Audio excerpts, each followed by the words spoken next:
We all remember Greece from this. Ladies and gentlemen, Greece is definitely going bankrupt. Now moving overseas to Greece, a country on the verge of collapse. Greece is on the brink of default tonight. This is a country that appears to be just clinging on now. It's just a matter of when Greece will go bankrupt. The Greek crisis has become a flagship example of state incompetence and what excessive extravagance leads to. There were even calls to expel Greece from the European Union, and today there is little talk about it, but Greece has overcome the crisis and is on the way to becoming one of the new European economic tigers. GDP in 2023 was 10% higher than before the pandemic, while the GDP of the entire Eurozone was only 0.2% higher at the end of the first quarter of last year. The Economist recognized Greece as the best performing economy in 2023.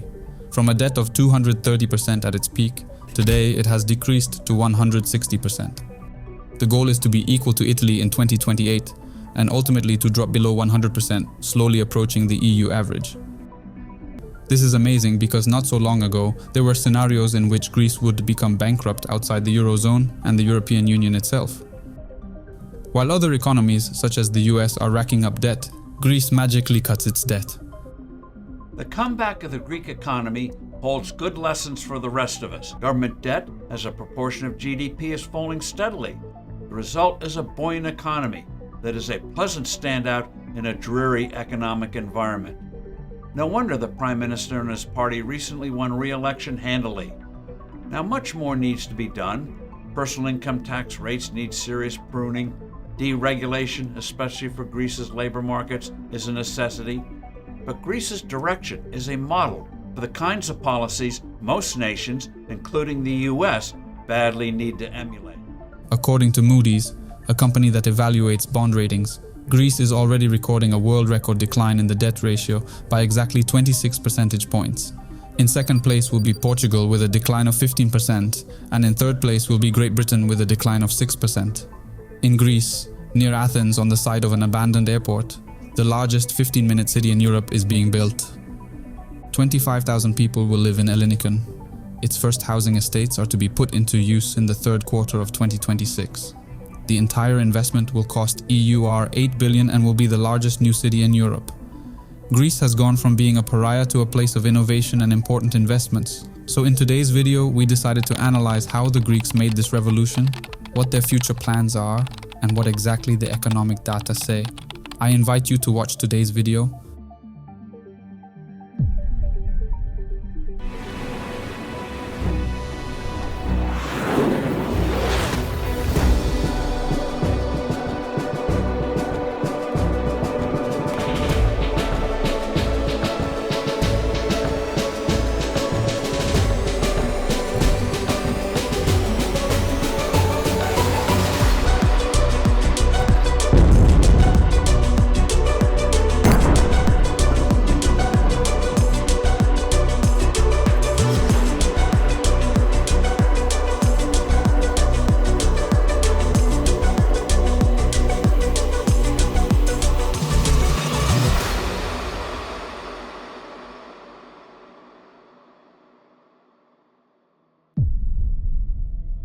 This chart is crucial for the entire episode. It clearly shows how the Greek economy behaved after the 2009 crisis.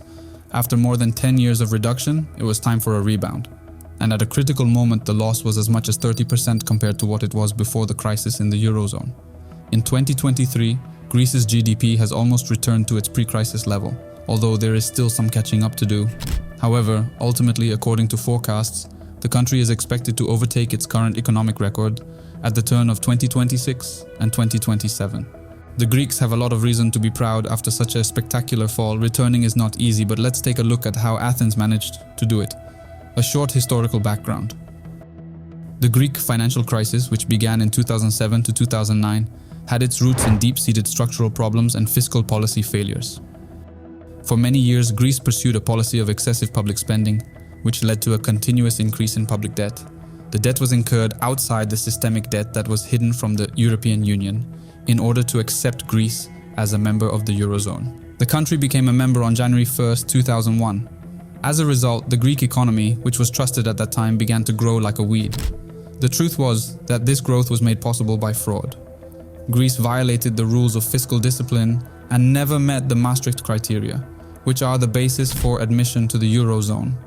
In October 2009, the leader of the Social Democrats, Georgios Papandreou, became the new Prime Minister of Greece. Shortly after taking power, his government revealed that the budget deficit in 2009 would be 12.7%, GDP not about 6% as predicted by the previous cabinet. The previous government had actually fudged the numbers and sent official numbers to the European Union, which were wrong. So there were two problems here. I had a credibility. We had a budget deficit. We had a current account deficit, that is competitiveness, and we had a credibility deficit. And actually, the biggest deficit was the credibility deficit, that people weren't seeing Greece as credible. There were mistakes on the Greek side. We had this huge deficit and huge debt, but there were mistakes also on the side of the European Union for not supporting real reform in Greece in the initial stages. We ended up in blame games. In Europe and in Greece itself, suspicions began to arise that the government had deliberately falsified statistics. A report prepared then by the new Prime Minister revealed that the authorities used the so-called accounting tricks, in which they hid the size of the deficit through financial transactions. As part of one such agreement, Goldman Sachs offered a complex swap to the Greek government. In exchange for future revenues from airport fees, Greece received money that allowed it to reduce its budget deficit in line with Brussels' instructions. When the financial crisis broke out in the world in 2007 to 2009, it turned out that Greece was unable to repay its creditors, which caused a snowball effect. Governments overborrowed and largely to buy votes. It financed an increase of government consumption spending, hirings in the public sector, increases, spectacular in some cases, increases of salaries, current account imbalances that had been built, and the net foreign debt that had been built in the South became unsustainable during the crisis. When foreign investors and creditors realized that there was so much debt that had been built that it would be impossible to service. And that's how credit rates went very high, the spread went very high, and the government crashed. The inability to borrow to repay loans increased debts and significantly reduced investor confidence, as a result of which Greece became a financial black hole that could even lead to the collapse of the Eurozone, which is why the EU had to react urgently. There were three scenarios on the table: allowing Greece to go bankrupt, excluding it from the common currency area, or providing Greece with financial assistance. The third option was chosen, but it cost the citizens of this country more than initially expected. Greece received the first day aid package worth almost EUR 53 billion in 2010, but it was the second one that residents remembered the most. On July 22, 2011, the European Union promised Greece another aid package of EUR 141 billion and a reduction in its debt. In exchange for aid, the Greek government agreed to fulfill a number of conditions, including reduction of employment in the public sector, reduction of pensions exceeding 1,000 euros by 20%, reduction from 8 to 5,000 euros of the threshold up to which Greeks did not pay taxes.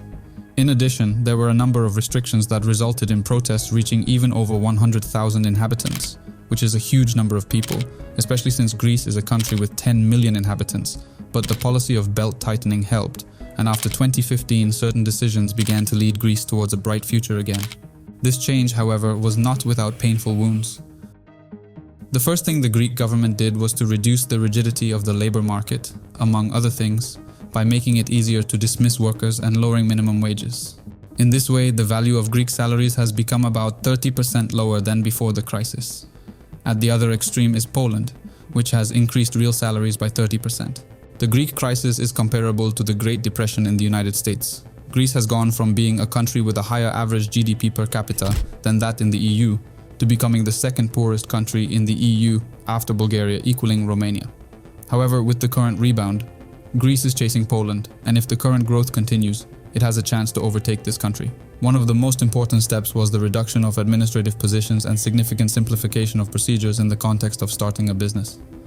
Mass layoffs contributed to an increase in unemployment to 27.5% in 2014, resulting in protests sweeping the country and mass impoverishment of society. Reducing wages and the mass of people without jobs have become, in a sense, an advantage, strange as it may sound. Foreign investors looking at this market saw a cheap European worker in a civilized country who cannot find a job. This opened up new opportunities and contributed to massive foreign investment. This is exactly what the chart illustrating their inflow looks like. Currently, it is even higher than before the 2009 crisis. In 2024, it is estimated to amount to approximately 4% of Greece's GDP. The country really has a lot to offer, and an economic recovery was almost certain. Greece has 2,500 islands and an ideal climate as a tourist destination. This industry, by the way, has largely contributed to the reconstruction of the country. As a result of large hotel investments and lower prices, tourists began arriving in large numbers in Greece in 2013. In 2016, there were 80% more of them than before the crisis, and according to the most current data, in 2023 there will be approximately 32 million people. In this way, Greece, with a population of just over 10 million people, has become one of the most frequently chosen tourist countries in the world. This trend also caused a sudden increase in the real estate market, to such an extent that the Greek company decided on this spectacular project. A modern and smart 15-minute city is being built near Athens. It is to be the largest urban development of this type in Europe.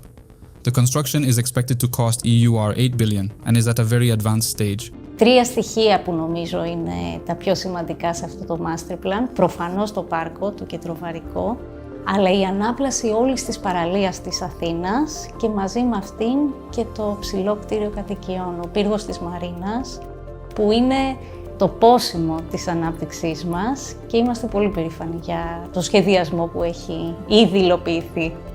Είναι πάρκα, πλατείες, παιδικές χαρές, σχολεία, αθλητικές εγκαταστάσεις. Κάτι το οποίο είναι μοναδικό για τα ελληνικά δεδομένα. Αυτό που με εντυπωσίασε ήταν ο αριστοτεχνικός σχεδιασμός του master plan, το πώς εντάχθηκε μια πόλη σε ένα παλιό αεροδρόμιο, η ποικιλία που υπάρχει στις εμπορικές αναπτύξεις και στις αναπτύξεις γενικότερα κοινής ωφέλειας. Δηλαδή υπάρχουν μαγαζιά, υπάρχουν γραφεία, υπάρχουν το πάρκο, τα αθλητικά, η παραλία. Property prices in the country have risen very sharply again, and rising interest rates have not reversed this trend in 2023. In fact, the opposite has happened, as housing price growth is currently the fastest in the euro area, and in the third quarter of 2023 amounted to 12% year on year. The United Arab Emirates is also eager to invest in infrastructure projects in Greece, especially related to the renewable energy market, as evidenced by the planned USD 4 billion investment in an offshore wind farm implemented by the Emirates. The current Prime Minister Kyriakos Mitsotakis played a very important role in the process of rebuilding the Greek economy. A man with very open views on the world who made Orthodox Greece the most liberal country in this cultural circle. He focused primarily on the economy and social communication through his social media. During his re-election in the last election, he gained more support than the first time he ran. In 2019, a conservative party was elected, putting into power a new prime minister, Kyriakos Mitsotakis. He recognized that the only way his country could escape its deadly rut was going for tried and true pro-growth economic measures. The corporate tax rate has been reduced from 29% to 22%. Job-killing Social Security taxes were cut by almost 20%. Income tax surcharges enacted during the crisis were eliminated. Budget reforms were pursued. Mitsotakis' administration began implementing a serious program of privatizing government-owned assets, which if pursued long-term will yield a nice flow of revenue and create a less stifled economy. The welcome mat was put out for foreign investment, especially in high tech. Under his rule, Greece is actually getting back on track, but it is still too early to say that the economic reconstruction has already been a success. Greece still has one of the highest inflation rates, and unemployment is still high compared to other EU countries. Demography remains one of the biggest problems. The birth rate in Greece has literally reached rock bottom, and the only way to save the debt-laden economy is to rely on immigration from other countries. Greeks willingly welcome Europeans, especially freelancers from EU countries, offering them tax cuts. It works, but it probably won't be enough. Athens still has a lot to do, but the direction they are heading in is good, but it involves sacrifices. That's all for today. Thank you for your attention, and until the next video, take care, bye.